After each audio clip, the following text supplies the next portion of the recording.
Every now and again, we'll need to dip outside world building and story crafting to the nuts and bolts of the actual writing. For that, you must get in the dojo and train hard and nail down these basics to clean writing so our worlds can shine. In this episode, we're going to talk about perspective, how to understand it, the differences, and most importantly, how to write it.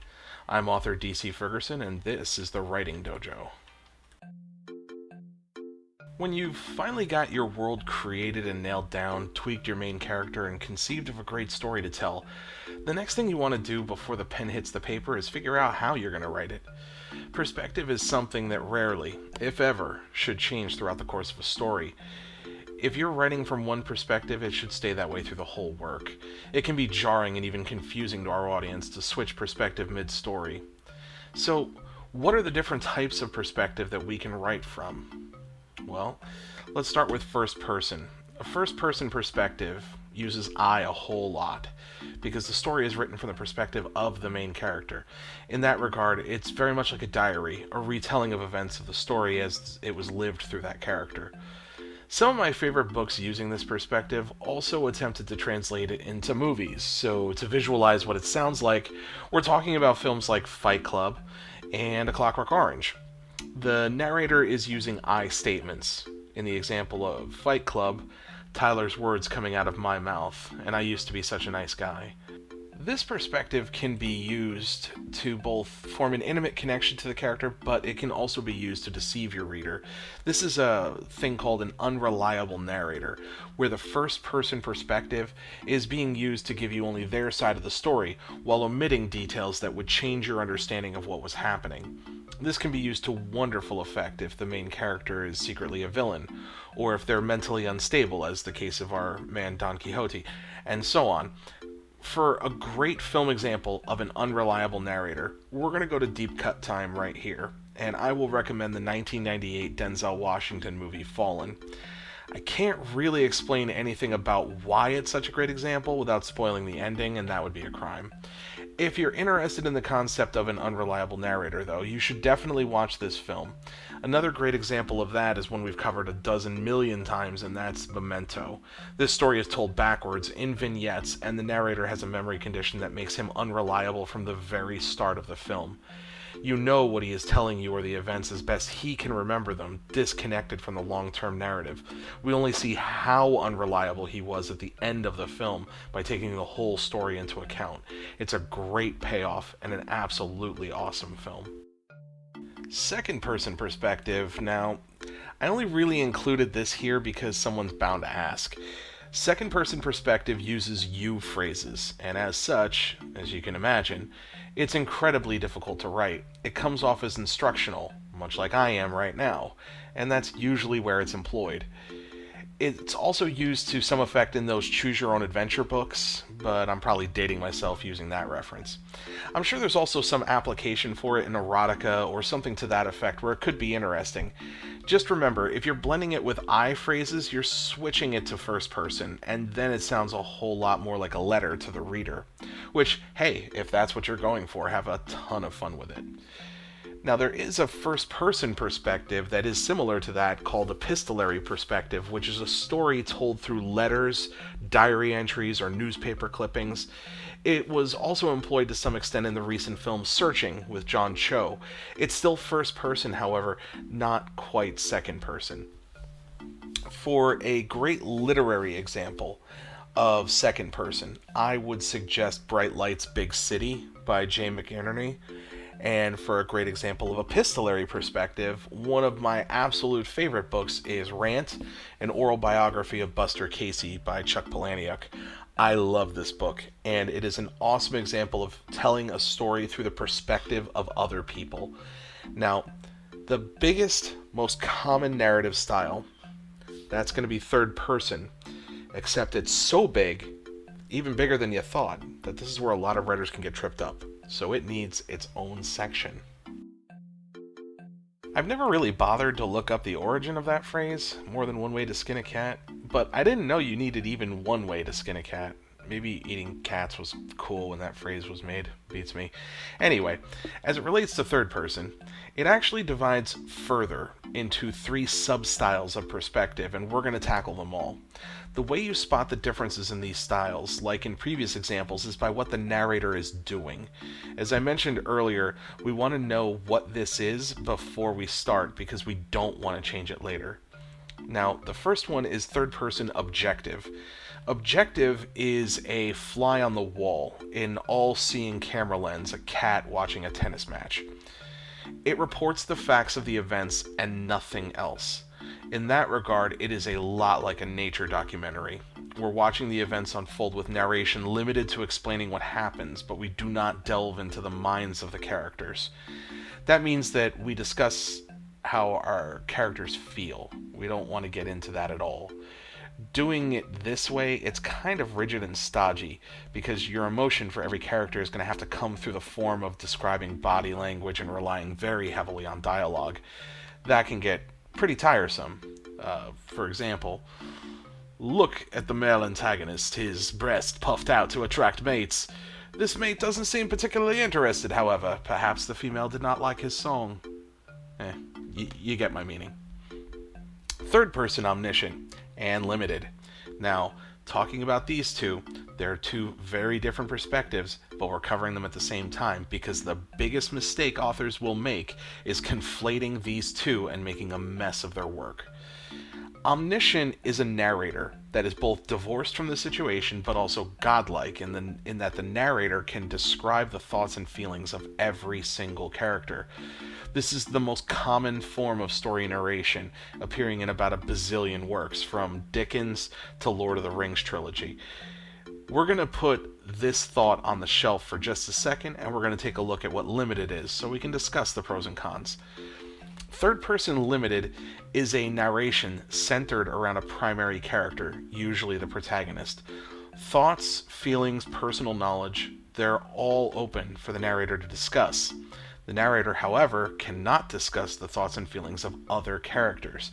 Doing so would cause a perspective shift, which throws off readers and is generally viewed as poor writing.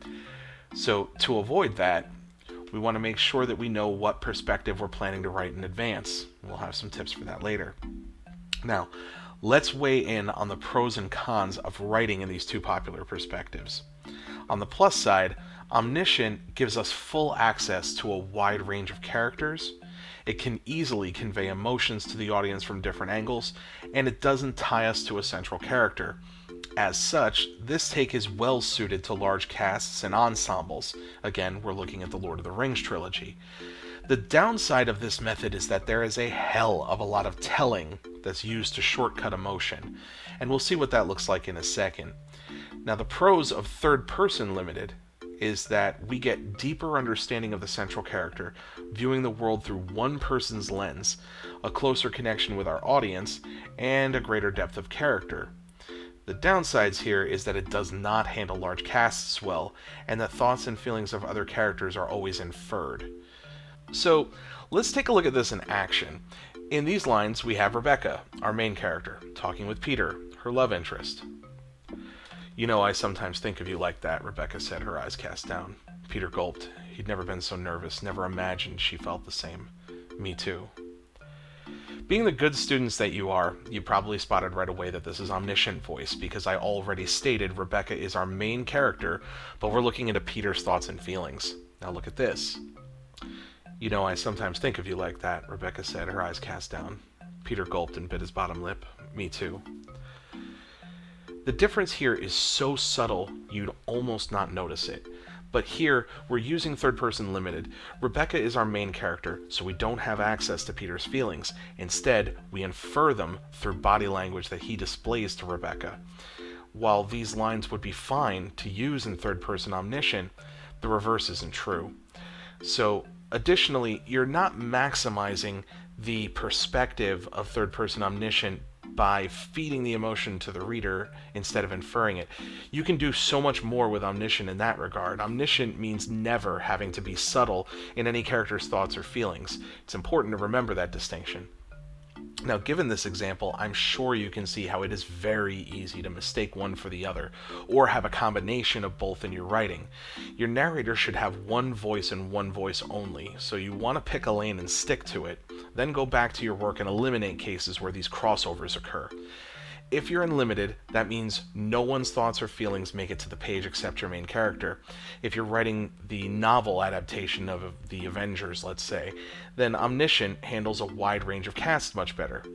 Ooh, that is such a great example. If we were to be writing a superhero team, for example, let's look at that very first Avengers film as a great way to see why we would want to use an omniscient perspective. This movie made $1 bajillion, so I'm going to assume you guys are at least familiar enough with the major plot points that I don't have to explain it. So, first let's look at the Hulk. We don't want to use him as a central character for several reasons. One, he turns into a giant green monster that's fueled on rage. Not a whole lot of complex emotion or character development going on in that form. That alone is enough to disqualify him, but there's also this entire period in the story that he spends away from the main conflict. Now, we could write, say, an entire story written from Tony Stark or Steve Rogers' perspective in Limited, but what do we lose doing that? Well, we lose Black Widow and Hawkeye's reconciliation because no one else was there for it. Thor's very personal relationship to this conflict because it involves his brother. Nick Fury's struggle to hold the team together while the council decides to nuke New York City. Now, if we were to use Omniscient, all of a sudden, we're not restricted to one character's perspective on these struggles. In the same scene, we can have Hawkeye and Thor both battling Loki's minions, and both of them can have a wildly different perspective on the fight. Hawkeye coming from a place of revenge or atonement, while Thor battles with melancholy to stop his brother's machinations. See how much more depth we're suddenly allowed from this perspective when the cast expands? Now, that said, there is a dangerous slope that we want to avoid going down this road, and it's what writers and editors call head hopping. Basically, the belief is that every chapter in Omniscient should have a central character, and that the reader stays in that character's point of view for the entirety of the chapter. My personal belief is that head hopping can be jarring when it's used to excess. Like, imagine if there was a shocking revelation that hit the Avengers all at once. Now you have to separately write out all of their simultaneous emotional reactions and thoughts one after the other. No, dear oh dear, don't do that. But I'm also not as stodgy as a lot of modern writers. I do believe that you can do things like writing dialogue in an accent, or some limited amount of head hopping, as long as it's tastefully done to introduce the concept to your readers from the outset of the chapter. Now remember, we're catering to an audience, and we want what serves them best. So in my previous example where I was talking about Hawkeye and Thor battling together with very different feelings and emotions, I would actually keep that scene limited to those two characters, and I'd write it like that from the very start, using the difference between them as the focal point of the chapter. You could actually do that as a great action scene that also serves up character development for both of them, so that's cool. Now, this was a bit of a short bit, but I hope it flexed the value of writing from these two different perspectives. They both have their virtues and strengths, and that should help you decide early on how you want to narrate your work. I mean, you're going to ask, so the answer is, of course, there are exceptions to this rule. As always with writing, you can make any exception you want as long as you totally kill it by the audience's standards. But let's talk about some simple ways to employ breaking these rules. One novel conceit that I had had before, that I'd seen and tried myself in my very first book I ever wrote, was to have diary entries written in first-person perspective as the introduction to every chapter in the book. The book itself was written in third-person omniscience because it used an ensemble cast, but the first-person diary entries featured a separate character that also served as the narrator. Unfortunately, this book was not to be, but maybe someday, I hope. There's a writer I co-authored it with that I admire a great deal, and I think he'll someday do a lot with it. Now, I already mentioned the blending of first and second person perspective, which can come off as instructional, or as I mentioned earlier, there might be some kind of erotica or something like that that would benefit from it. The point is, these are only ever guidelines. The only thing I'd ever tell you to get back in the lab and fix is the contrast between the two different third-person perspectives. Failing to do so can be jarring and confusing to your audience, and in my opinion, a far greater crime than head-hopping. Perspective attaches the reader to our characters and gets them following the course of the story, continually investing more emotion into the character as time goes on. We don't want to snap them out of that fantasy by confusing them with technical and writing errors, which is why we want to pick a lane. Understanding the differences between these perspectives will allow you to run with it. Thanks to everybody who made my first week so awesome. The Pendragon Codex released last Sunday, and I'm already seeing some awesome feedback from fans. Thanks for all the emails and reads. If you haven't started with the Dragon's Dream Saga, what the heck are you waiting for? Check out the links in the description box down below. Also in the description box, you'll find links to my mailing list. You can sign up for my newsletter and get all the latest goings-on with the Dragon's Dream Saga. Help out the Master of Kung Fu and Friendship by hitting that like and subscribe button to hear about new videos. As always, I'm DC Ferguson. Now have fun and get crafting.